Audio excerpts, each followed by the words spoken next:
الحمد لولیہ والصلاة علی نبیہ اما بعد فاعوذ باللہ من الشیطان الرجیم بسم اللہ الرحمن الرحیم ما کان محمد ابا احد من رجالکم ولکن رسول اللہ وخاتم النبیین وکان اللہ بکل شیء علیما وقال النبی صلی اللہ علیہ وسلم فضلت علی الانبیاء بست اعطیت جوامع الکلم ونصرت بالرعب واحلت لی الغنائم وجعلت لی الارض مسجدا وطہورا وارسلت الی الخلق کافہ وختم بی النبیون او کما قال النبی صلی اللہ علیہ وسلم۔ درود پاک پڑھیں۔ اللہم صلی علی محمد وعلی آل محمد کما صلیت علی ابراہیم وعلی آل ابراہیم انک حمید مجید۔ اللہم بارک علی محمد وعلی آل محمد کما بارکت علی ابراہیم وعلی آل ابراہیم انک حمید مجید۔ سب سے پہلے پاکستان کے دارالحکومت اسلام آباد کی سب سے بڑی جامع مسجد شاہ فیصل مسجد میں اس اہم موضوع پر آپ سے مخاطب ہونے کا موقع فراہم کرنے پر میں شاہ فیصل مسجد اسلام آباد کی انتظامیہ کا مشکور ہوں کہ انہوں نے یہ موقع فراہم فرمایا کہ آج ہم اس اہم اور حساس موضوع پر گفتگو کریں۔ میرے دوستو اور بھائیو، قادیانی امت مسلمہ سے الگ کیوں کیسے ہوئے؟ قادیانی امت مسلمہ سے الگ کیسے ہوئے؟ اور دوسری بات یہ ہے کہ قادیانیوں کی موجودہ سازشیں کیا ہیں؟ سب سے پہلے میں اس موضوع پر بات کروں گا کہ قادیانی امت سے الگ کیسے ہوئے۔ یہ جو آیت کریمہ میں نے آپ کی خدمت میں تلاوت کی ہے، یہ سورہ احزاب کی آیت نمبر 40 ہے۔ اس آیت میں اللہ تبارک و تعالی نے محمد الرسول اللہ صلی اللہ علیہ وسلم کو خاتم النبیین قرار دیا ہے۔ رسول اللہ صلی اللہ علیہ وسلم کے زمانے سے لے کر 13ویں صدی تک مکمل پوری امت اس بات پر متفق تھی اور اب بھی ہے کہ خاتم النبیین کا معنی یہ ہے کہ آخر النبیین، کہ محمد الرسول اللہ صلی اللہ علیہ وسلم اللہ کے آخری نبی ہیں۔ قادیانیوں نے امت مسلمہ کے 13 صدیوں کی تحقیقات اور اجماع سے اختلاف کرتے ہوئے آیت خاتم النبیین کا معنی الگ کیا اور امت سے الگ ہوئے۔ میں آیت خاتم النبیین کی شان نزول بیان کرنے کے بعد میں اس تفصیل میں آپ کو انشاءاللہ آپ کی خدمت میں عرض کروں گا۔ عرب کے اندر ایک رواج تھا متبنہ بنانے کا۔ متبنہ یعنی منہ بولا بیٹا، کسی پرائے بچے کو اپنا بیٹا بنا دینا، اس کو متبنہ کہا جاتا ہے۔ یہ وہاں ایک رواج تھا اور اس رواج کی وجہ سے معاشرے میں بڑا خلل واقع ہو رہا تھا۔ اس متبنہ کے ساتھ، اس منہ بولے بیٹے کے ساتھ حقیقی بیٹے جیسا معاملہ کیا جاتا تھا۔ حلت اور حرمت کے جو مسائل ہیں، وراثت کے مسائل ہیں، نسب کے جو مسائل ہیں، تو ان مسائل میں اور ان حقوق میں متبنہ کے ساتھ، منہ بولے بیٹے کے ساتھ بھی حقیقی بیٹے جیسے معاملات کیے جاتے تھے اور اس سے معاشرے میں ایک بڑا خلل واقع ہوتا۔ وراثت کے معاملے ہیں، نسب کے معاملات ہیں، دیگر حلت اور حرمت کے معاملات ہیں، تو اللہ تبارک و تعالیٰ نے تدریج کے ساتھ اس رسم کو توڑا اور فرمایا وَمَا جَعَلَ أَدْعِيَاكُمْ أَبْنَاءَكُمْ،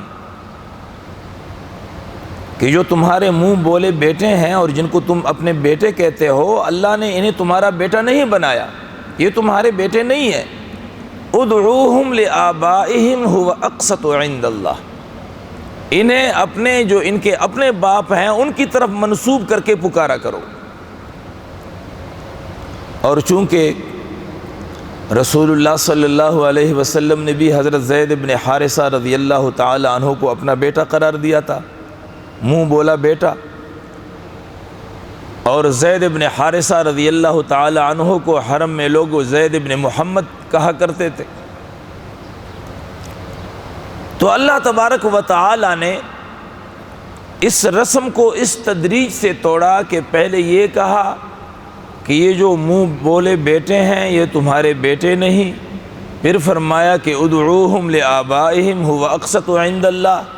انصاف کی بات اللہ کے نزدیک یہی ہے کہ ان کو ان کے اپنے باپ جو ہیں ان کی طرف منسوب کر کے پکارا کرو۔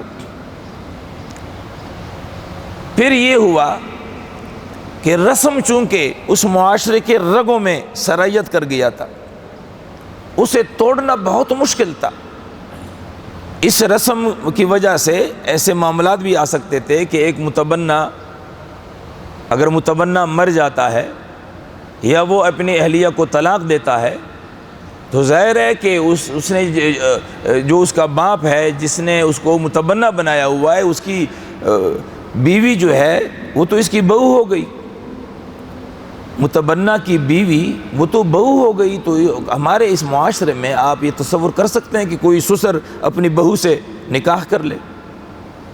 ممکن ہی نہیں۔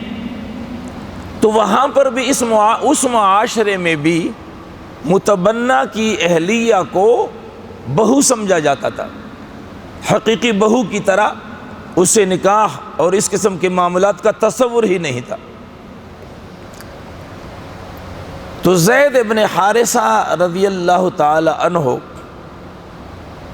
اس کو حضور صلی اللہ علیہ وسلم نے اپنا متبنہ قرار دیا۔ قرآن تدریج کے ساتھ اس رسم کو توڑنے کے بارے میں بات کی، لیکن عملی طور پر اس رسم کو توڑنے کی ضرورت تھی کہ عملی طور پر اس بات کا مظاہرہ کیا جائے، اور عملی طور پر اس رسموں کو توڑنا دل گردے والی بات تھی۔ یہ اس رسم کو توڑنا کوئی معمولی کام نہیں تھا۔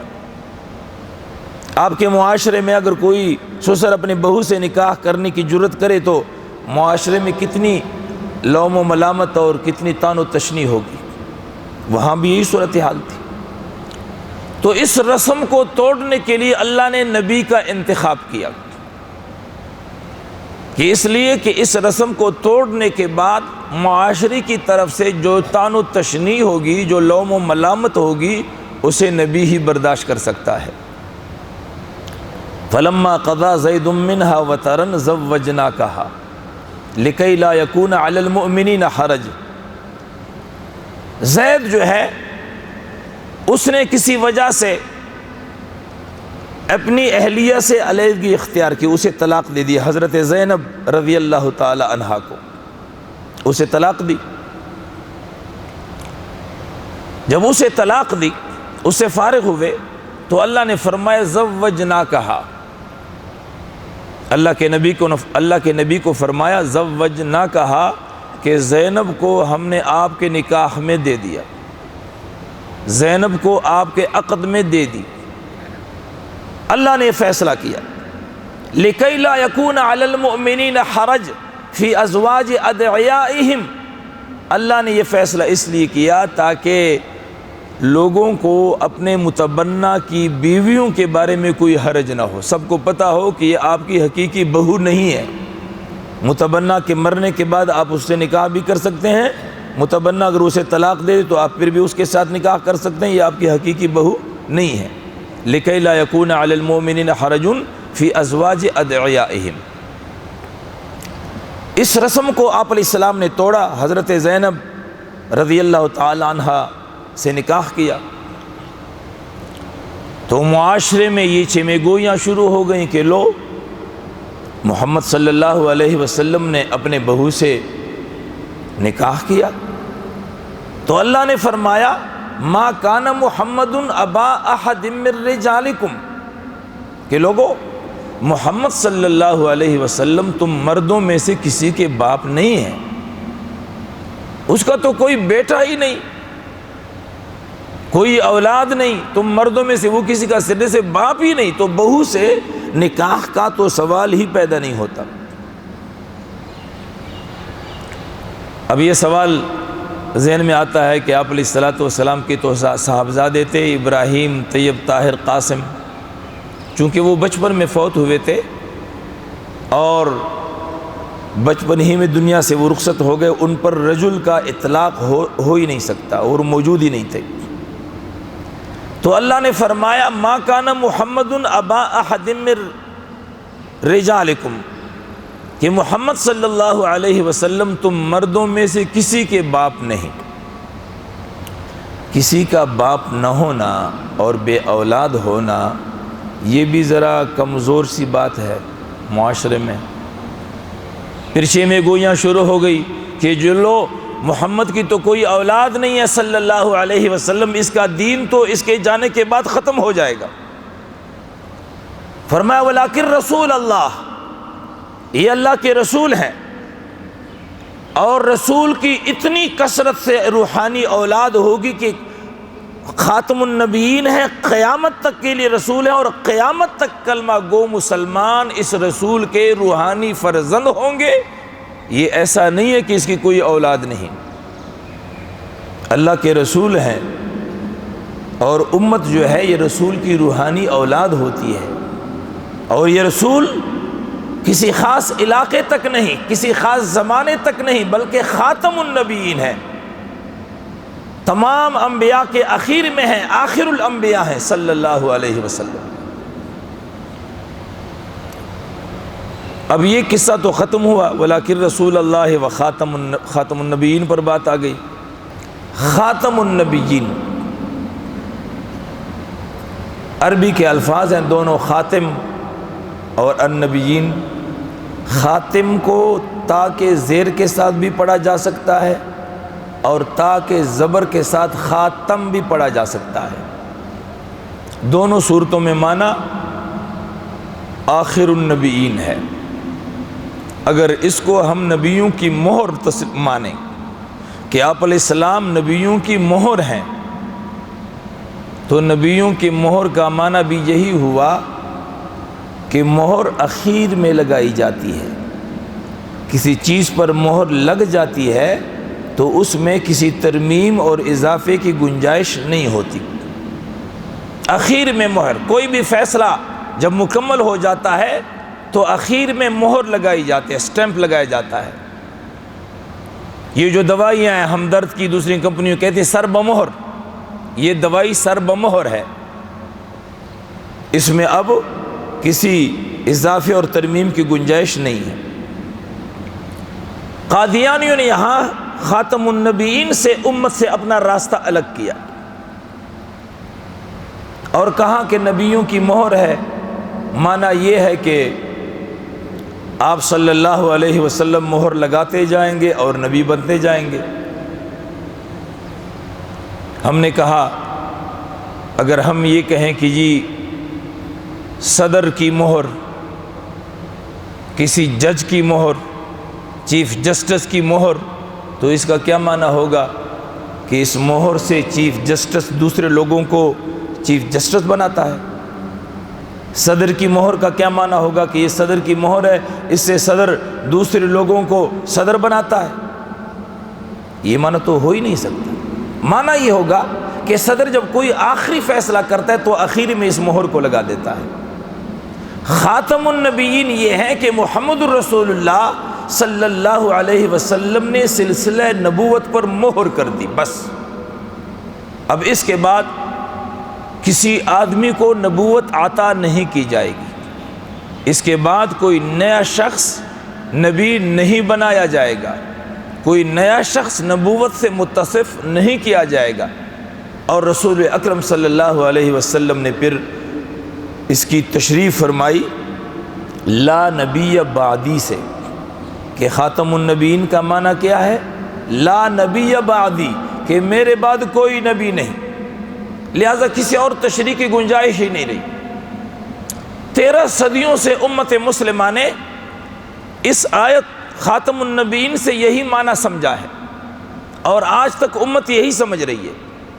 قادیانیوں کا ٹولہ وہ اس آیت کی غلط تفسیر اور تشریح کر کے امت سے وہ الگ ہوا۔ میرے دوست اور بھائیوں، عقیدہ ختم نبوت ہمارے دین کا اساسی اور بنیادی عقیدہ ہے، اور قرآن کریم میں اس کے علاوہ بھی بہت سی آیات ہیں جو عقیدہ ختم نبوت پر دلالت کرتی ہیں، اور رسول اللہ صلی اللہ علیہ وسلم کی 210 احادیث ہیں جو ختم نبوت پر دلالت کرتی ہیں۔ امت کا اس پر اجماع ہے، اور تاریخ اسلام کو اٹھائیے، رسول اللہ صلی اللہ علیہ وسلم اور صحابہ کرام رضی اللہ تعالی عنہم اجمعین نے کبھی بھی کسی بھی زمانے میں کسی مدعی نبوت سے کوئی مفاہمت نہیں کی، کسی مدعی نبوت سے اس کا دعویٰ معلوم کرنے کی بھی زحمت نہیں کی۔ قادیانی کہتے ہیں کہ نبوت کی 3 قسمیں ہیں، نبوت کی 3 قسمیں ہیں، 2 بند ہیں اور 1 جاری ہے۔ مستقل نبوت یہ بند ہے، تشریعی نبوت یہ بند ہے، اور کہتے ہیں کہ ذلی بروزی نبوت یہ جاری ہے۔ ذل زوا کے ساتھ عربی زبان میں سائے کو کہا جاتا ہے ذل، اور بروز کسی چیز کے ظہور کو کہا جاتا ہے۔ تو کہتے ہیں 2 قسمیں بند ہیں، یہ تیسری قسم ذلی بروزی جاری ہے۔ یہ جو قسم ہے ذلی بروزی، یہ قادیانیوں کی اپنی خانہ ساز ہے، من گڑت ہے، انہوں نے خود اس کی اختراع کی ہوئے۔ قرآن و سنت میں ذلی بروزی نبوت کی کوئی قسم نہیں، اور قادیانی کہتے ہیں کہ یہ ذلی بروزی جو قسم ہے یہ نبی کی اطاعت سے ملتی ہے۔ یہ جو نبوت ہے یہ رسول اللہ صلی اللہ علیہ وسلم کی اطاعت سے ملتی ہے۔ تو ہم کہتے ہیں کہ نبوت یہ وہبی چیز ہے، یہ کسبی نہیں ہے۔ نبوت وہبی ہے، یہ کسبی نہیں ہے۔ اگر یہ اطاعت سے ملتی ہے پھر تو یہ کسبی ہوئی، پھر وہبی تو نہ ہوئی۔ جبکہ نبوت وہبی ہے، اللہ کی عطا سے وہ ملتی ہے، کسی کی محنت سے، کسی کی مشقت سے آدمی نبی نہیں بن سکتا۔ اور اگر اطاعت سے نبوت ملتی ہوتی تو کیا سیدنا ابو بکر صدیق رضی اللہ تعالی عنہ سے بڑھ کر بھی کسی نے اطاعت کی ہے؟ کیا سیدنا عمر فاروق رضی اللہ تعالی عنہ، سیدنا عثمان، سیدنا علی رضی اللہ تعالی عنہم اجمعین، ان سے زیادہ کسی نے نبی کی اطاعت کی ہے؟ حضرت عمر کو تو اللہ کے نبی فرماتے ہیں لو کان بعدی نبی لکان عمر، میرے بعد کوئی نبی ہوتا تو وہ عمر ہوتے، لیکن میرے بعد نبوت کا کوئی امکان ہی نہیں، ممکن ہی نہیں کہ میرے بعد کوئی آدمی نبی بنے۔ تو بہرحال انہوں نے کہا کہ نبوت کی 3 قسمیں ہیں، 2 بند ہیں اور 1 جاری ہے۔ رسول اللہ صلی اللہ علیہ وسلم کے زمانے میں ایک شخص نے نبوت کا جھوٹا دعویٰ کیا، اس کا نام تھا مسیلمہ کذاب۔ مسیلمہ کذاب اس کا نام تھا، اس نے نبوت کا جھوٹا دعویٰ کیا، اور اس نے ایک خط رسول اللہ صلی اللہ علیہ وسلم کے نام لکھا۔ اس خط کی سرخی یہ تھی من مسیلمہ رسول اللہ الی محمد الرسول اللہ، کہ یہ خط مسیلمہ جو کہ اللہ کا رسول ہے نعوذ باللہ، اس کی طرف سے ہے محمد الرسول اللہ صلی اللہ علیہ وسلم کے نام۔ فإنی قد اشرکت فی الامر معک، نبوت کے معاملے میں مجھے تیرے ساتھ شریک بنایا گیا ہے۔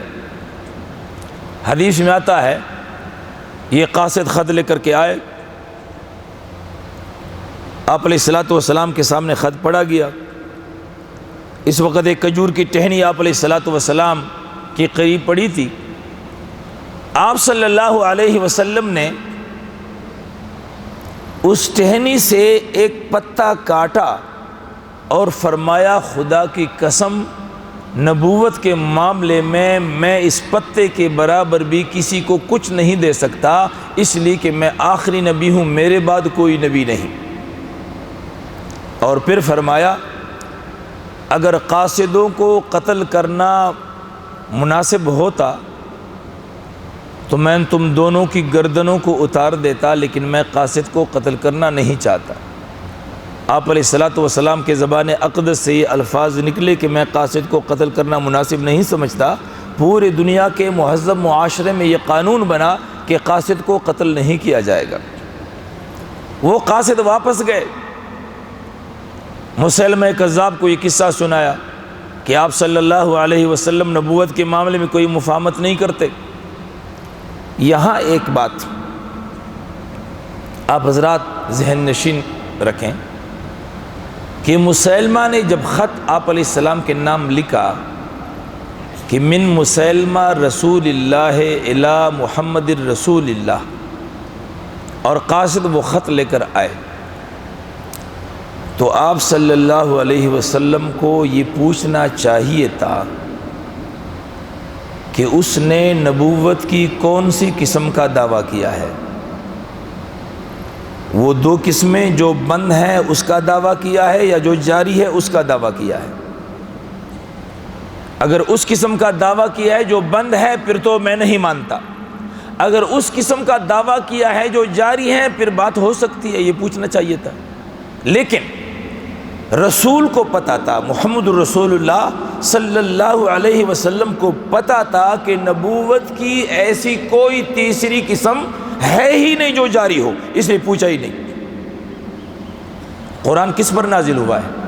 محمد رسول اللہ صلی اللہ علیہ وسلم پر۔ اس سے بہتر قرآن کا مفہوم نبی سے بہتر کوئی سمجھ سکتا ہے؟ نبی نے یہ نہیں کہا کہ جناب کون سی قسم، ایک قسم تو وہ بھی ہے جو جاری جس کا جاری ہونا خاتم النبیین کی آیت سے ثابت ہوتا ہے کہ میرے مہر سے نبی بنیں گے، اگر وہ والی نبوت ہے پھر تو بات ہو سکتی ہے۔ نہیں، یہ نہیں فرمایا۔ فرمایا اللہ کی قسم نبوت کے معاملے میں اس پتے کے برابر بھی میں کسی کو کچھ نہیں دے سکتا، اس لیے کہ میں آخری نبی ہوں۔ قاصد گئے، ان کو قصہ سنایا، انہوں نے جنگ کا منصوبہ بنایا، مدینہ طیبہ پر حملہ کرنے کے وہ پروگرام بناتا رہا۔ ایک صحابی جس کا نام حبیب ابن زید انصاری ہے رضی اللہ تعالیٰ عنہ، وہ مدینہ طیبہ سے یمامہ کے اس علاقے میں گئے جہاں پر یہ مدعی نبوت تھا۔ وہاں لوگوں نے دیکھا کہ مدینہ طیبہ سے صحابی رسول آیا ہوا ہے تو اسے گرفتار کیا، مسیلمہ کذاب کے سامنے اسے پیش کیا گیا۔ مسیلمہ کذاب نے اس صحابی رسول سے دو سوال کیے۔ پہلا سوال یہ کیا اتشہد ان محمد رسول اللہ، کیا تم اس بات کی گواہی دیتے ہو کہ محمد صلی اللہ علیہ وسلم اللہ کے رسول ہیں؟ تو اس صحابی نے جواب دیا نعم اشہد ان محمد رسول اللہ، میں گواہی دیتا ہوں کہ محمد صلی اللہ علیہ وسلم اللہ کے رسول ہیں۔ اس نے دوسرا سوال کیا اتشہد انی رسول اللہ، کیا تم اس بات کی گواہی دیتے ہو کہ میں اللہ کا رسول ہوں؟ اس صحابی کو یہ کہنا چاہیے تھا، پوچھنا چاہیے تھا کہ جناب آپ نے نبوت کی ان تین قسموں میں سے کس قسم کا دعویٰ کیا ہے؟ اگر اشارتاً اور کنایتاً بھی کسی آیت سے نبوت کا جاری ہونا اور یہ تیسری قسم ثابت ہوتی تو کم از کم صحابہ کے علم میں تو ہونا چاہیے تھا نا۔ وہ صحابی پوچھتا کہ جناب آپ نے دعویٰ کیا ہے، ایک آدمی دعویٰ کرتا ہے کہ جی میں امام مسجد ہوں، تو اس سے پوچھا جا سکتا ہے کہ جناب کس مسجد کے آپ امام ہیں؟ بڑی مسجدیں ہیں۔ اس نے دعویٰ کیا کہ میں نبی ہوں، اور قادیانی کہتے ہیں نبوت کی 3 قسمیں، 2 بند ایک جاری ہے، اور جو جاری ہے وہ بھی قرآن و سنت سے ثابت ہے۔ تو کیا قرآن و سنت کا علم صحابہ کا کہ 14ویں صدی میں آ کے مرزا قادیانی نے اس قسم کو دریافت کیا، کیا اللہ کے رسول کو پتہ نہیں تھا؟ کیا اللہ کے رسول کے صحابہ کو پتہ نہیں تھا؟ کیا تابعین کو پتہ نہیں تھا؟ 14ویں صدی میں قادیان کے ایک دہقان کو پتہ چلا کہ نبوت کی 3 قسمیں، ایک جاری ہے، 2 بند ہیں۔ حبیب ابن زید انصاری رضی اللہ تعالی عنہ سے جب یہ سوال کیا گیا کہ اتشہد انی رسول اللہ، کیا تم اس بات کی گواہی دیتے ہو کہ میں اللہ کا رسول ہوں؟ تو حبیب ابن زید انصاری رضی اللہ تعالی عنہ نے یہ سوال نہیں کیا کہ جناب آپ نے نبوت کی کون سی قسم کا دعویٰ کیا ہے، اگر اس قسم کا دعویٰ کیا جو بند ہے پھر تو میں نہیں مانتا، اور اس قسم کا دعویٰ کیا جو جاری ہے پھر غور کیا جا سکتا، یہ نہیں پوچھا۔ بلکہ حبیب ابن زید انصاری رضی اللہ تعالی عنہ نے فرمایا فی اذنی وقرا من سمع ھذا القول، تیری یہ بات سننے سے میرے کان عاجز ہیں، مجھے سننا بھی گوارا نہیں۔ جواب دینا تو دور کی بات ہے، سننا بھی گوارا نہیں۔ محمد رسول اللہ صلی اللہ علیہ وسلم کی ختم نبوت کے بعد میں کسی اور کی نبوت کی بات کو سننا بھی پسند نہیں کرتا۔ تاریخی قصہ ہے، تاریخی کتابوں میں درج ہے، مسیلمہ کذاب نے اپنے ایک سپاہی کو کہا کہ اس کا ایک ہاتھ کاٹ دو، چنانچہ اس کا ہاتھ کاٹ دیا گیا۔ پھر دوبارہ اس سے یہی سوال ہوا، آپ نے پھر جواب دیا انی اصم لا اسمع، میں بہرا ہوں، میں نہیں سن سکتا، دنیا جہاں کی ہر بات میں سن لیتا ہوں، سن سکتا ہوں، لیکن محمد عربی صلی اللہ علیہ وسلم کے بعد کسی کی نبوت کی بات سننا مجھے گوارا نہیں۔ دوسرا ہاتھ کاٹا گیا، ایک ایک عضو کاٹتے گئے، یہی سوال، یہی جواب، اور اسی حالت میں حبیب ابن زید انصاری رضی اللہ تعالیٰ عنہ شہید ہو گئے۔ یہ ختم نبوت کے پہلے شہید ہیں۔ حبیب ابن زید انصاری رضی اللہ تعالیٰ عنہ نے مجھ اور آپ کو اور قیامت تک امت مسلمہ کو بتا دیا کہ عقیدہ ختم نبوت وہ اساسی اور بنیادی عقیدہ ہے کہ اس عقیدے کی پاداش میں مسلمان اپنے جسم کو ٹکڑے کروا سکتا ہے، لیکن اس عقیدے پر مسلمان کبھی کوئی مفاہمت نہیں کر سکتا۔ مسیلمہ کذاب کے خلاف سیدنا ابو بکر صدیق رضی اللہ تعالی عنہ کے زمانے میں جہاد ہوا۔ ایک بات آپ کو یہاں اور بتاتا چلوں، مسیلمہ نے جو خط لکھا تھا رسول اللہ صلی اللہ علیہ وسلم کو، اس کی جو سرخی تھی من مسیلمہ رسول اللہ الی محمد الرسول اللہ، محمد کو بھی مانتا تھا اور اسے اللہ کا رسول بھی مانتا تھا۔ محمد رسول اللہ صلی اللہ علیہ وسلم کو اللہ کا رسول مانتا، تو اللہ بھی مانتا تھا، محمد کو بھی مانتا تھا، قیامت کو بھی مانتا تھا، حشر نشر جنت جہنم سب کچھ مانتا تھا، صرف ختم نبوت کا منکر تھا، صرف، اور منکر ہی نہیں تھا ختم نبوت کا۔ اس نے تعویل کی، کہا میں تیرے ساتھ اس معاملے میں شریک ہوں، میں تیرے ساتھ اس معاملے میں شریک ہوں، میں بھی نبی ہوں، آپ بھی نبی ہیں۔ اللہ مانتا تھا، رسول کو مانتا تھا، قیامت مانتا تھا، نماز و روزوں کو، قبر کو، حشر کو، نشر کو، قیامت کو، جنت کو، جہنم کو، سب کچھ مانتا تھا، ختم نبوت کا غدار تھا۔ تو سیدنا ابو بکر صدیق رضی اللہ تعالی عنہ کے زمانے میں اس کے خلاف تاریخی معرکہ لڑا گیا، جسے ہم جنگ یمامہ کے نام سے جانتے ہیں، اور تاریخ کا ایک سنہری واقعہ ہے جنگ یمامہ، ایک تاریخی معرکہ ہے جو عقیدہ ختم نبوت کی حفاظت کے لیے لڑا گیا ہے۔ حضرت سیدنا ابو بکر صدیق رضی اللہ تعالی عنہ جب خلیفہ بنے تو انہوں نے بدری صحابہ کو جنگوں میں شریک ہونے سے منع کیا۔ وہ صحابہ جو بدر میں شریک ہوئے تھے جن کے بارے میں اللہ کے نبی نے فرمایا ہے کہ ان کے اگلے پچھلے گناہ معاف ہیں۔ سیدنا ابو بکر صدیق رضی اللہ تعالیٰ نے فرمایا کہ یہ امت کا ایک قیمتی اثاثہ ہیں یہ صحابہ، لہٰذا یہ مدینے سے باہر جنگوں میں آج کے بعد شریک نہیں ہوں گے۔ لیکن جنگ یمامہ میں تمام بدری صحابہ شامل ہوئے۔ نبی کی وقار کا مسئلہ ہے، نبی کی ناموس کا مسئلہ ہے، نبی کی ختم نبوت کا مسئلہ ہے، تمام بدری صحابہ اس میں شریک ہوئے، اور 1200 صحابہ اور تابعین اس معرکے میں شہید ہوئے ہیں۔ 1200 صحابہ اور تابعین، جن میں سے 700 صحابہ وہ تھے جو قرآن کریم کے حافظ، قاری اور عالم تھے، اور 70 بدری صحابہ شہید ہوئے ہیں۔ اتنی بڑی قربانی پیش کی گئی۔ رسول اللہ صلی اللہ علیہ وسلم کے زمانے میں کل جنگیں جو کفار کے خلاف لڑی گئی ہیں وہ 56 جنگیں ہیں، 56 جنگیں تقریباً، اور ان تمام جنگوں میں مجموعی طور پر 259 صحابہ شہید ہوئے ہیں۔ تمام مجموعی طور پر 259، بدر، احد، تبوک، حنین وغیرہ تمام جنگوں کے مجموعی شہداء 259 ہیں۔ لیکن ایک جنگ جو میرے نبی کی ختم نبوت کی حفاظت کے لیے لڑی گئی ہے، اس ایک جنگ میں 1200 صحابہ اور تابعین شہید ہوئے ہیں، جن میں 700 صحابہ قرآن کے حافظ، قاری، عالم، 70 بدری۔ اتنی بڑی تعداد نے قربانی پیش فرما کر مجھ اور آپ کو بتا دیا کہ مسلمانوں، عقیدہ ختم نبوت پر کوئی مفاہمت نہیں۔ اور ایک بات یہاں آپ کو اور بتاؤں، یہ 56 جنگیں جو آپ علیہ السلام نے اور آپ کے صحابہ نے لڑی ہیں،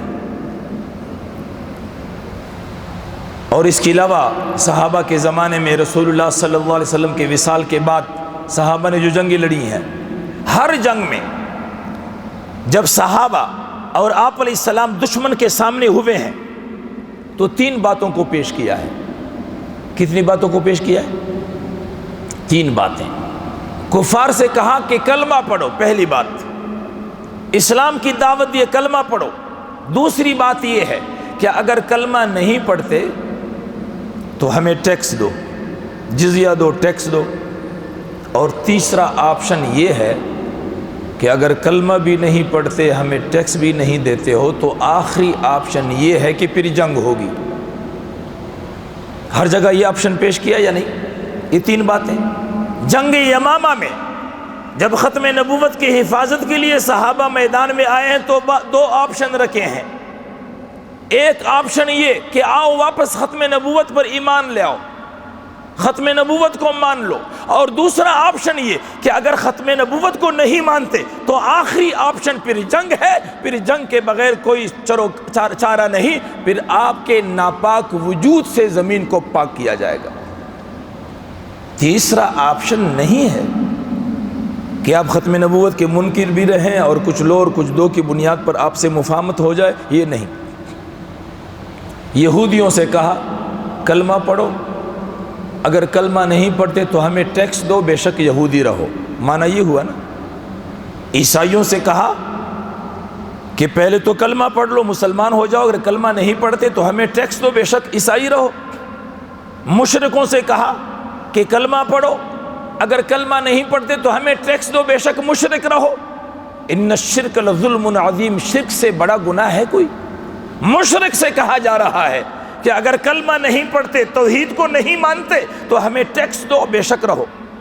لیکن منکر ختم نبوت کے لیے گنجائش نہیں کہ غدار رہو ختم نبوت کے، منکر ختم نبوت رہو، کوئی بات نہیں، ہمیں ٹیکس دو، یہ نہیں۔ اور یمامہ کے میدان میں منکرین ختم نبوت کے خلاف یہ تاریخی معرکہ لڑا گیا، اور حضرت وحشی رضی اللہ تعالی عنہ، جس نے جنگ احد میں سید الشہداء حضرت حمزہ رضی اللہ تعالی عنہ کو شہید کیا تھا، حضرت وحشی فرماتے میرے پاس وہی نیزہ تھا، تقریباً 1 ہاتھ کا اتنا سا نیزہ تھا، کبھی کسی کو وہ مار دیتا اس سے، کبھی اس کے پیچھے پھینک دیتا۔ فرمایا وہی نیزہ تھا میرے پاس جس سے میں نے نبی کے چچا کو شہید کیا تھا، یہی نیزہ لے کر کے یمامہ کے اس میدان میں آیا اور میں نے کہا آج مجھے مسیلمہ کذاب مل جائے تاکہ اس نیزے سے اس کو مار دوں اور اللہ کے ہاں اپنا حساب برابر کر دوں۔ چنانچہ حضرت وحشی رضی اللہ تعالی عنہ نے یمامہ کے میدان میں اسی نیزے سے مسیلمہ کذاب کو واصل جہنم کیا اور جنگل میں گئے، ہاتھ اٹھایا آسمان کی طرف، یا اللہ جب میں کافر تھا تو کفر تو اسلام کے ایک جرنیل کو میں نے شہید کیا تھا، آج جب میں مسلمان ہوں تو کفر کے ایک جرنیل کو مار دیا ہے، یا اللہ میں نے معاملہ برابر کر دیا ہے، مجھے اب معاف فرما۔ مسیلمہ کذاب کا فتنہ واصل جہنم ہوا، زمین بوس ہوا، ختم ہوا۔ میرے دوست اور بھائیوں، آپ جھوٹے مدعیان نبوت کی تاریخ اٹھائیے۔ طلیحہ اسدی نے نبوت کا دعویٰ کیا ہے، یمن میں اسود عنسی نے نبوت کا دعویٰ کیا ہے، ایران میں مختار ثقفی نے نبوت کا دعویٰ کیا ہے، متنبی ایک شخص گزرے اس نے نبوت کا دعویٰ کیا ہے، سجاح ایک عورت گزری ہے اس نے نبوت کا دعویٰ کیا ہے۔ آپ ان مدعیان نبوت کی تاریخ کا مطالعہ کیجئے، آپ کو یہ بات نہیں مل سکتی کہ کبھی بھی کسی مسلمان نے کسی مدعی نبوت کو بٹھایا ہو اور اس سے اس کے دعوی کی تفسیر معلوم کی ہو کہ آپ نے نبوت کی کون سی قسم کا دعویٰ کیا ہے، کبھی بھی نہیں۔ صرف ایک بات ہمیں ملتی ہے، جب بھی کوئی مدعی نبوت اٹھا ہے مسلمانوں نے یکجان ہو کر اس کو صفحہ ہستی سے مٹایا ہے، صرف یہی ایک بات ملتی ہے۔ یمن میں اسود عنسی نے نبوت کا دعویٰ کیا،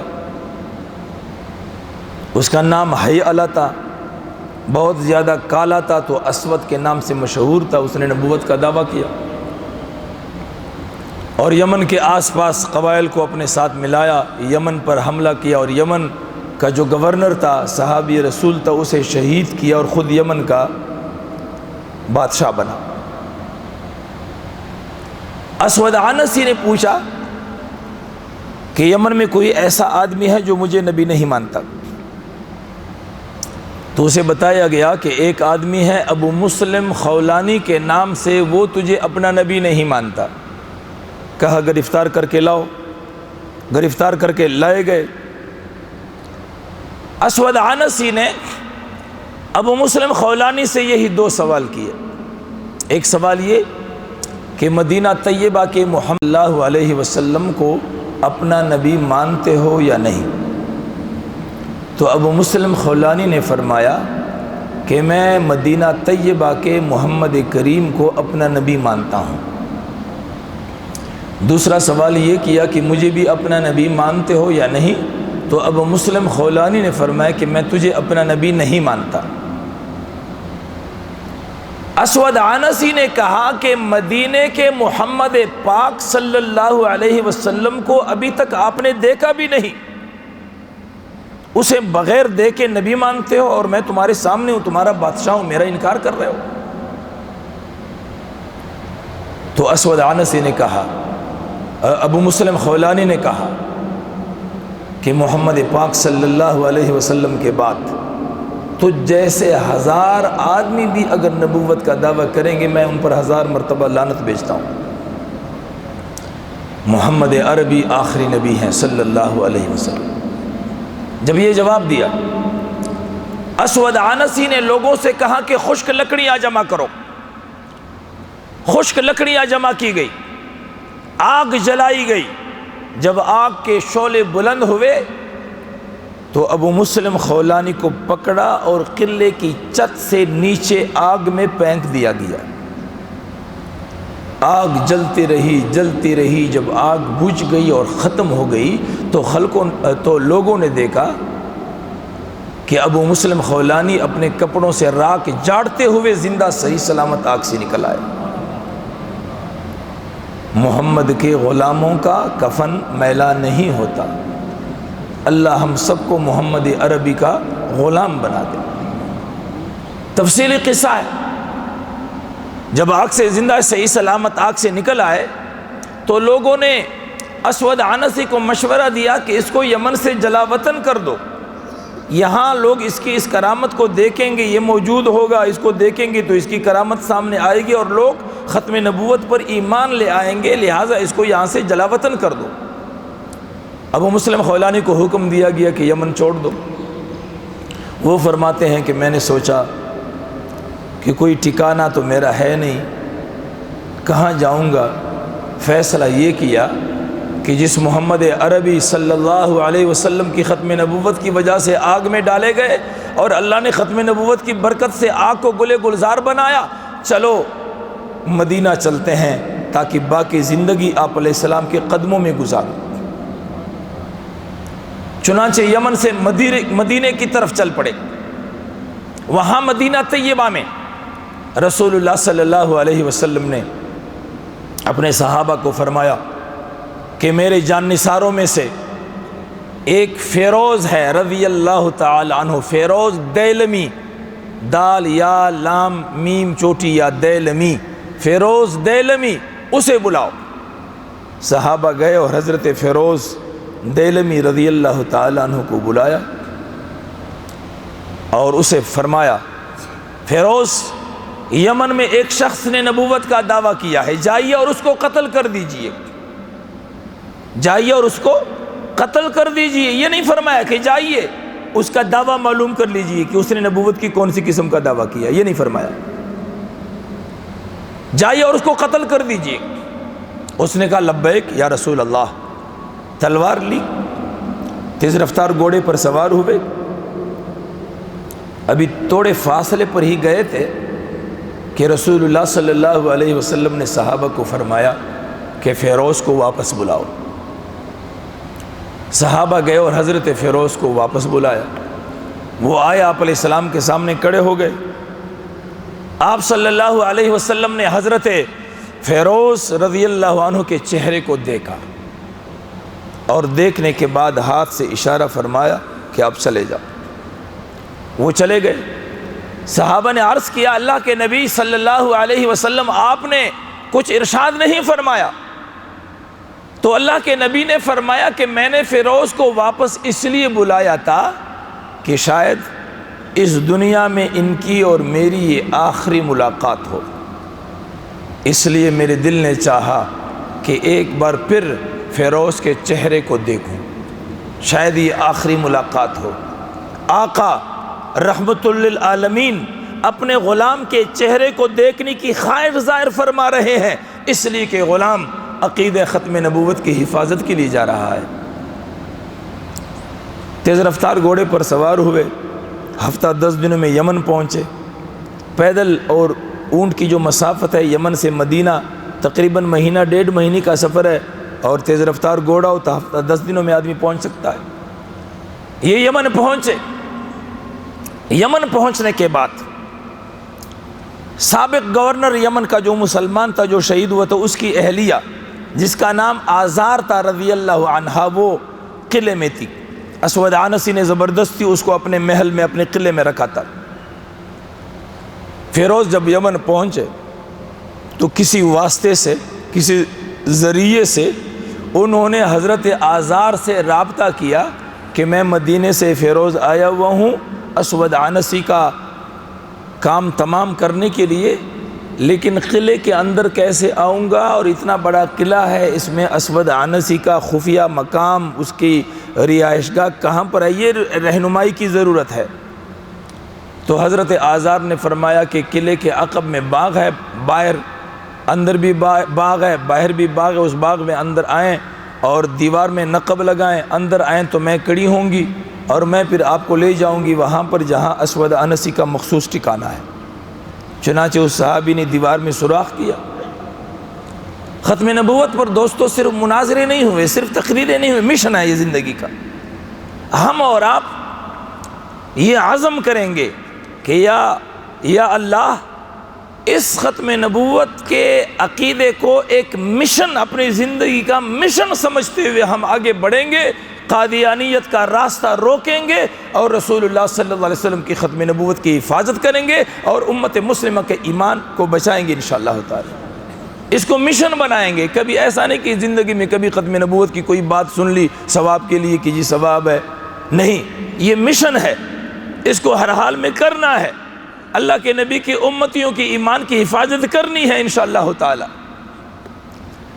تو فیروز رضی اللہ عنہ دیوار کے اندر سوراخ کی اندر گئے، حضرت آزار کڑی تھی ان کو لے گئی وہاں جہاں اسود عنسی کا ٹھکانہ تھا۔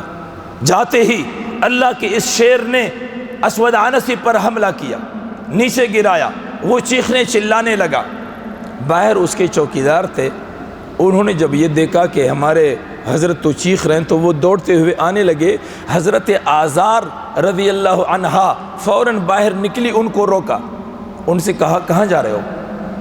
انہوں نے کہا کہ ہمارا نبی چیخ رہا ہے، چلا رہا ہے، کوئی تکلیف ہے اس لیے ہم جا رہے ہیں۔ تو حضرت آزار نے فرمایا نہیں، النبی یوحا الیہ، تمہارے نبی پر وحی آ چکی ہے، کوئی پریشانی والی بات نہیں۔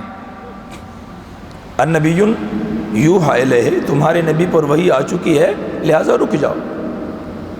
وہ رکے اور حضرت فیروز رضی اللہ تعالی عنہ نے اسود عنسی کو واصل جہنم کیا اور وہیں پر بیٹھ گئے۔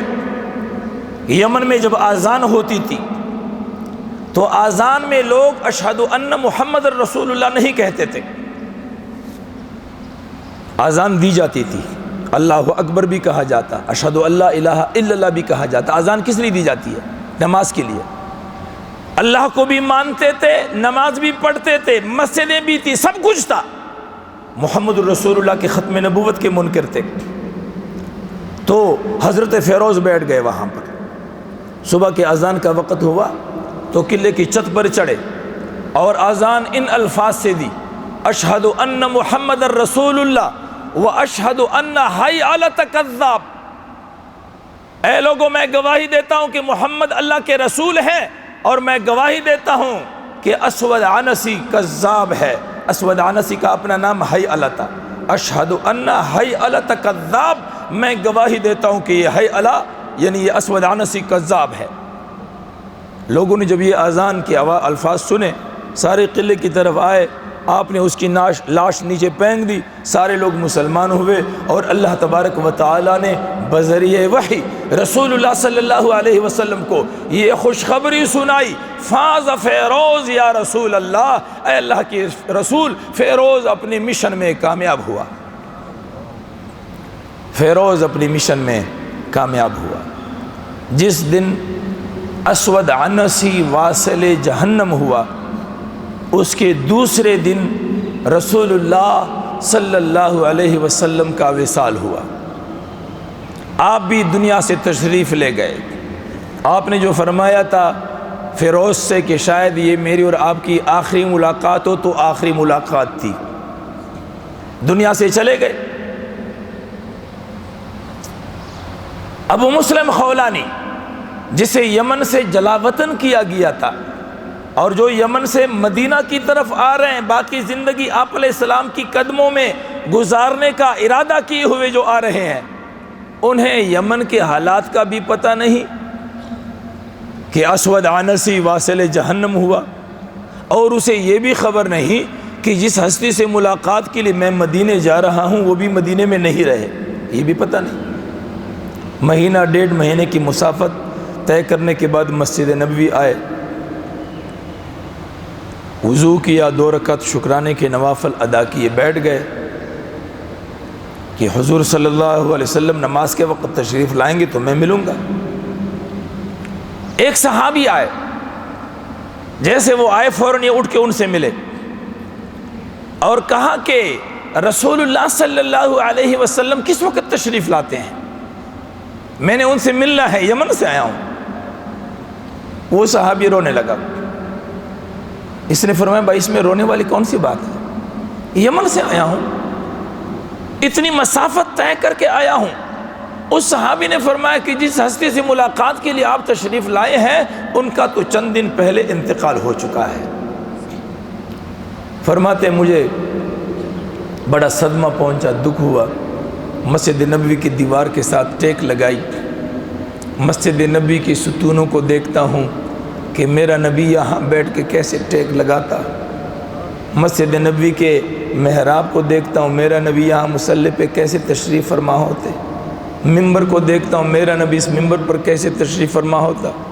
کسی آدمی کا والد اگر فوت ہو جائے اور وہ بیٹا دبئی سے کراچی ادھر ادھر سے آ جائے، اس کا بیٹا موجود، اس کا والد موجود نہ ہو، فوت ہو چکا ہو، کتنا دکھ ہوگا۔ وہ اپنے والد کے جوتوں کو دیکھے گا، اپنے والد کے کپڑوں کو دیکھے گا، اپنے والد کی سواری کو، اپنے والد کے بستر کو دیکھے گا، دل ٹھنڈا کرے گا، یہ میرے والد کا بستر ہے، میرے والد کے کپڑے ہیں۔ باہر محلے میں اپنے والد کا کوئی دوست دیکھے گا تو اسے ملے، ابو کے دوست ہیں۔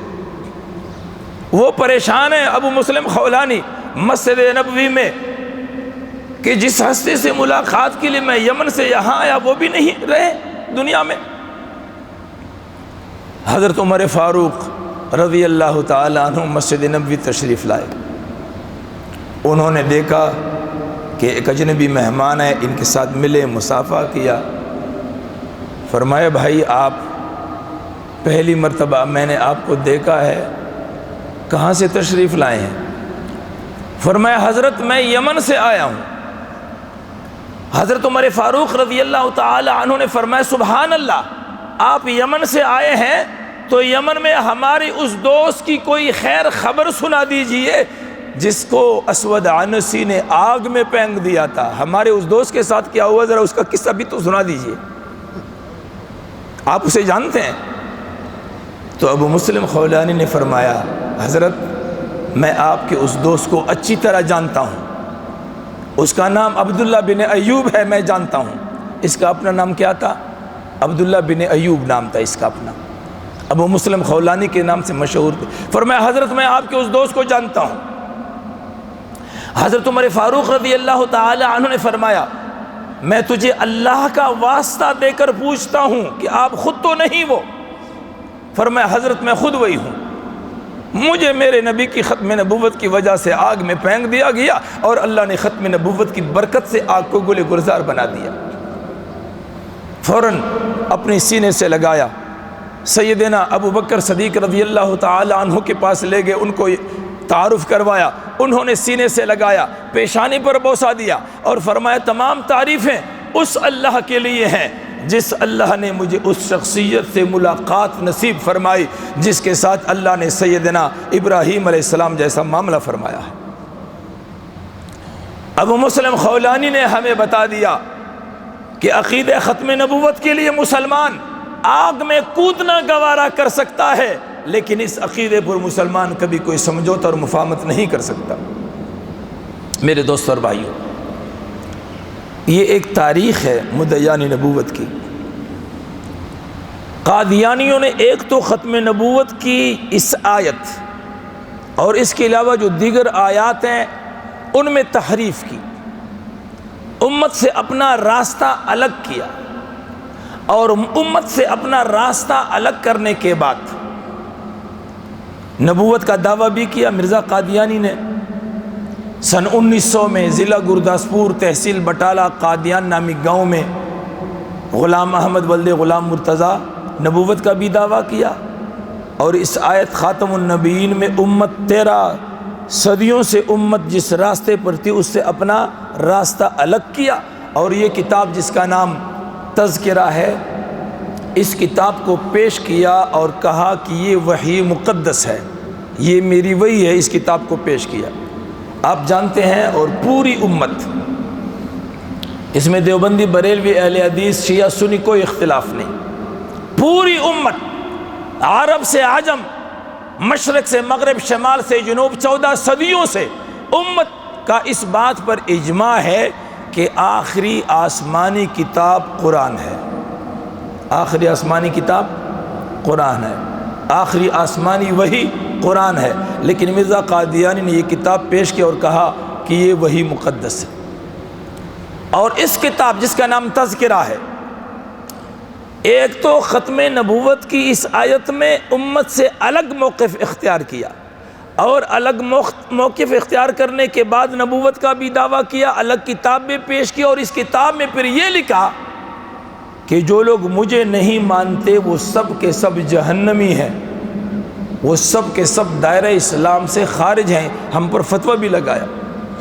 امت سے اس طریقے پر الگ ہوئے۔ یہ ہے امت سے علیحدگی۔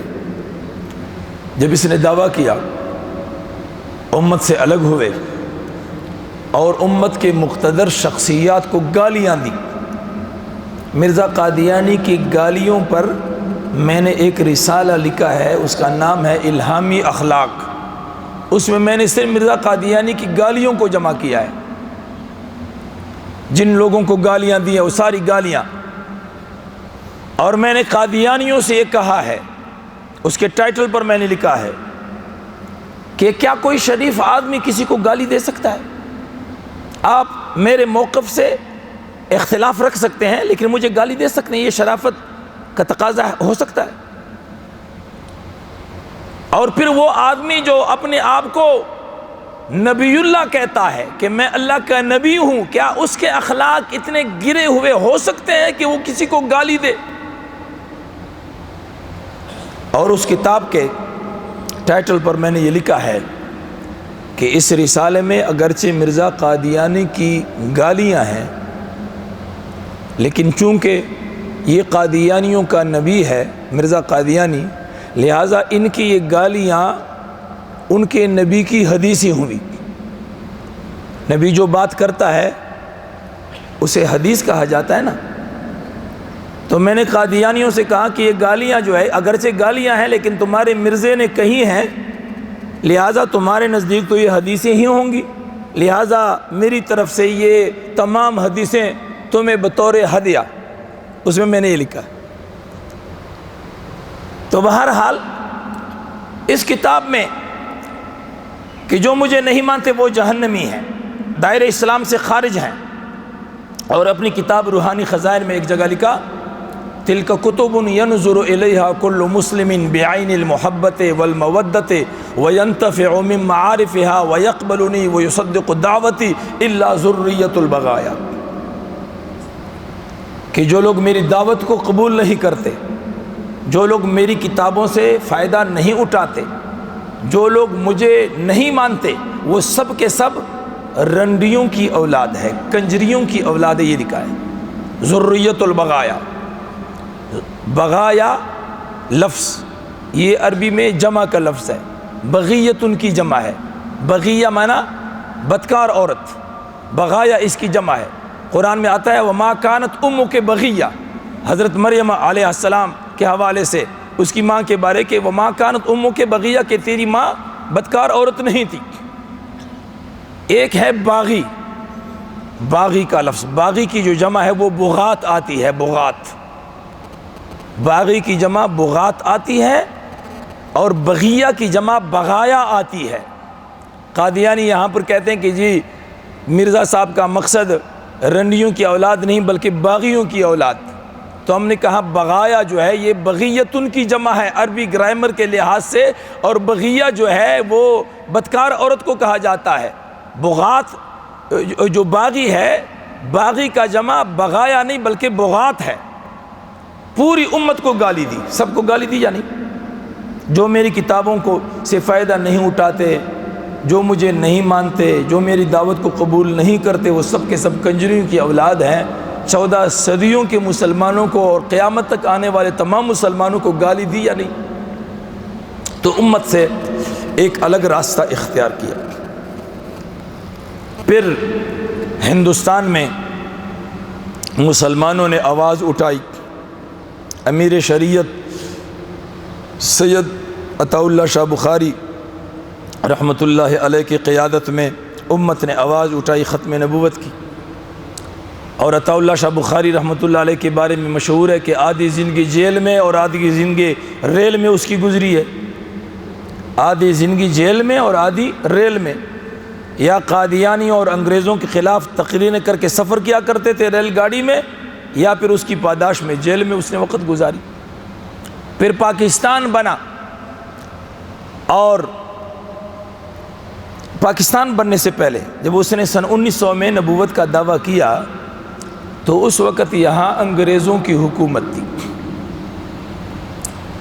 اور انگریزوں کی پالیسی یہ تھی کہ لڑاؤ اور حکومت کرو، لڑاؤ اور حکومت کرو، مسلمانوں کو فرقہ وارانہ مسائل میں الجھاؤ، حضور صلی اللہ علیہ وسلم نور ہیں یا بشر ہیں، لڑاؤ، انگوٹھے چومنے ہیں یا نہیں، لڑاؤ، آمین زور سے کہنی ہے یا آہستہ لڑاؤ، نماز میں رفع یدین ہے یا نہیں، امت کو لڑاؤ، تقسیم در تقسیم کرو، اور آج تک ہم لڑ رہے ہیں۔ آپ اختلاف رائے کر سکتے ہیں، اختلاف ہے، لیکن مخالفت کیوں کرتے ہیں آپ؟ تو بہرحال ان کی پالیسی تھی لڑاؤ اور حکومت کرو۔ مسلمان آپس میں فرقہ واریت کی دلدل میں پنس گئے، اور گورنمنٹ برطانیہ نے مرزا قادیانی کے دعوے نبوت کو پورے بر صغیر میں پھیلانے کی کوشش کی۔ اور مرزا قادیانی نے ایک کتاب لکھی، ایک اشتہار لکھا، اس زمانے میں ایک اشتہار لکھا، اور اس میں یہ لکھا کہ میں اسلام کی صداقت اور رسول اللہ صلی اللہ علیہ وسلم کی حقانیت پر 50 جلدوں میں ایک کتاب لکھنا چاہتا ہوں۔ کتنی جلدوں میں؟ 50 جلدوں میں۔ کسی عیسائی نے میرے اس کتاب کا اگر جواب لکھا تو اسے 10,000 روپے انعام دیا جائے گا۔ یہ اشتہار شائع کروا کے پورے بر صغیر میں لگایا گیا۔ انگریزوں کی حکومت تھی، عیسائیوں کی حکومت تھی، پادری، عیسائی پادری دندناتے پھرتے تھے ہندوستان میں۔ ایسے موقع پر مرزا قادیانی کی طرف سے یہ اشتہار، دنیا عیسائیت کو چیلنج اور 10,000 روپے کا انعام، اور یہ کہ میں 50 جلدوں میں کتاب لکھنا چاہتا ہوں، تو دڑا دڑ مسلمانوں نے چندے بھی بھیجنے شروع کر دی کہ 50 جلدوں میں کتاب لکھی جا رہی ہے۔ چندے بھی دیے، بہت سے لوگ مرید بھی بنے۔ اس سے پہلے کوئی نہیں جانتا تھا۔ مرزا قادیانی کے بیٹے نے، بشیر احمد نے سیرت المہدی میں لکھا ہے کہ پہلی مرتبہ براہین احمدیہ کے اس اشتہار نے مرزا قادیانی کو ملک اور عوام کے سامنے کھڑا کیا۔ اس سے پہلے گمنام تھا۔ اب مسلمان تو دین کے ساتھ محبت کرنے والے ہیں۔ جب یہ اشتہار آیا کہ 50 جلدوں میں کتاب لکھنا چاہتا ہوں اسلام کی صداقت پر، آپ علیہ السلام کی حقانیت پر، تو ظاہر ہے مسلمان تو فوراً۔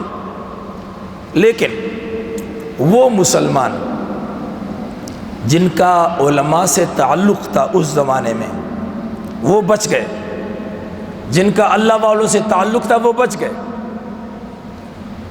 اس لیے کہ وہ مسجد کے امام کے پاس آئے کہ جی باہر اشتہار لگا ہوا ہے۔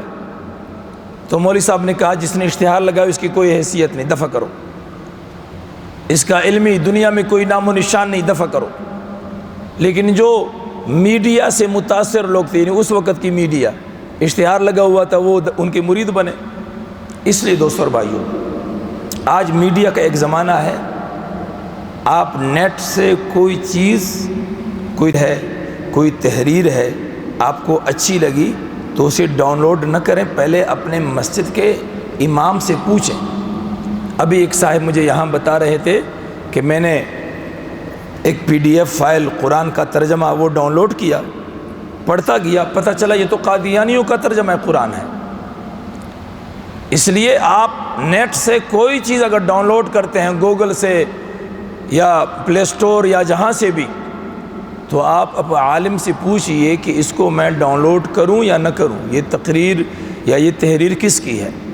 تو بہرحال مرزا قادیانی کا اشتہار شائع ہوا، مشہور ہو گیا، پتہ چلا 1880، 81، 82، 83، 84، 5 سالوں میں مرزا قادیانی نے اس کتاب کے 4 حصے لکھے۔ کتنے حصے لکھے؟ 4۔ 1892 میں، تقریباً 23 سال کے بعد، 1892 میں اس کا 5واں حصہ لکھا، اور 5واں حصہ لکھنے کے بعد اس نے یہ کہا کہ وعدہ تو 50 جلد لکھنے کا تھا، وعدہ تو 50 جلد لکھنے کا تھا، لیکن 50 اور 5 میں ایک نقطے کا فرق ہے، لہٰذا وہ وعدہ جو 50 کا تھا وہ 5 سے پورا ہو گیا۔ کوئی باشعور آدمی یہ بات کر سکتا ہے؟ 50 اور 5 میں ایک نقطے کا فرق ہے جی، اور کہتے ہیں وعدہ تو 50 کا تھا، وعدہ 50 کا وعدہ تھا، لیکن 50 اور 5 میں ایک نقطے کا فرق ہے، لہذا وہ وعدہ 5 سے پورا ہوا۔ نبی علیہ السلام نے منافق کی علامات 3 بتائی ہیں، ان میں سے ایک علامت یہ بھی ہے کہ جب وعدہ کرے تو اس کی خلاف ورزی کرے۔ وعدہ 50 دل کا تھا اور 5 لکھی۔ یہاں واقعٹ میں ایک قادیانی کتابیں بیچتے، اس کی دکان ہے، آج سے 8-10 سال پہلے تو تھی، آج کل پتہ نہیں۔ ایک دن میں اس کے پاس گیا، میں نے کہا یہ پنسل، یہ کاپی، یہ فلاں کتنے کی ہے؟ انہوں نے کہا جی اتنے کی ہے، اتنی کی ہے۔ تو میں نے 50 روپے کی چیزیں برابر کی، میں نے کہا یہ دے دو۔ اس نے شافر میں ڈالی، مجھے دی، میں نے کہا کتنے پیسے؟ اس نے کہا 50 روپے بنتے ہیں۔ تو میں نے 5 روپے کا ایک سکہ اس کے سامنے رکھا، کہنے لگا جی 50 روپے بنتے ہیں۔ میں نے کہا حدیث شریف میں آیا ہوا ہے کہ 50 اور 5 میں ایک نقطے کا فرق ہے، جو بات وعدہ 50 کا ہوتا ہے 5 سے وہ پورا ہو جاتا ہے، حدیث شریف میں آیا ہوا ہے۔ اور یہ میں نے چلاتے ہوئے یہ بات کی تو کچھ دکاندار تھے اور کچھ راہ گزر تھے، وہ آئے کہ کیا جھگڑا ہے؟ میں نے کہا جھگڑا یہ ہے کہ میں نے 50 روپے کی چیزیں خریدی ہیں، تو میں نے ان کو اس کے بدلے میں 5 روپے دیے، تو یہ لڑ رہا ہے۔ تو وہ کہنے لگے کہ یہ لڑنے والی بات تو ہے، چیزیں 50 روپے کی آپ نے لیا اور دیے 5 روپے، تو بات تو جھگڑنے والی ہے خان صاحب۔ میں نے کہا یار حدیث شریف میں آیا ہوا ہے کہ جو وعدہ 50 کا کیا جائے وہ 5 سے بھی پورا ہو سکتا ہے، اس لیے کہ 50 اور 5 میں ایک نقطے کا فرق ہے۔ لوگوں نے کہا کہ حضرت ہم نے ایسی حدیث نہیں سنی۔ میں نے کہا یہ حدیث میرے اور آپ کے نبی کی نہیں ہے صلی اللہ علیہ وسلم، یہ ان کے نبی کی ہے۔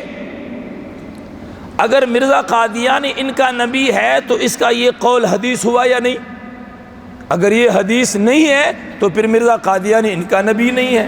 اگر مرزا قادیانی ان کا نبی ہے تو پھر یہ بات اس کی کیا ہو گئی؟ حدیث بنی۔ نبی کی زبان اقدس سے جو چیز، جو الفاظ نکلتے ہیں، ہم انہیں کیا کہتے ہیں؟ حدیث۔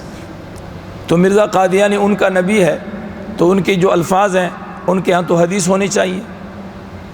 انہوں نے کہا لوگوں نے یہ تو کوئی الو کا پٹا ہی ہو سکتا ہے جو اس قسم کی بات کہے۔ میں نے کہا وہ یہ ہے، ان کے حضرت ہیں۔ چند عرصے کے بعد میں وہاں سے گزرا، آس پاس کے دکانداروں سے ملا تو کہنے لگے کہ مفتی صاحب آپ نے ہماری مشکل آسان کر دی۔ یہ قادیانی ہمارے پاس بیٹھ کے گھنٹوں جو ہے نا وہ لیکچر دیتا، ہمارے پاس کوئی جواب نہیں ہوتا۔ اب گلی سے کوئی بچہ گزرتا ہے، ہم کہتے ہیں انکل کے پاس جاؤ، 50 روپے کی فلاں بک ہے وہ لو اور 5 روپے دو، اور کہو حدیث میں آیا ہوا ہے۔ ابھی وہ دکان سے باہر نہیں۔ آپ کے علاقے میں کوئی قادیانی اگر ہے تو آپ 50 روپے ان سے ادھار لیں اور دوسرے دن 5 روپے دے دیں اور کہیں آپ کے حضرت نے لکھا ہے۔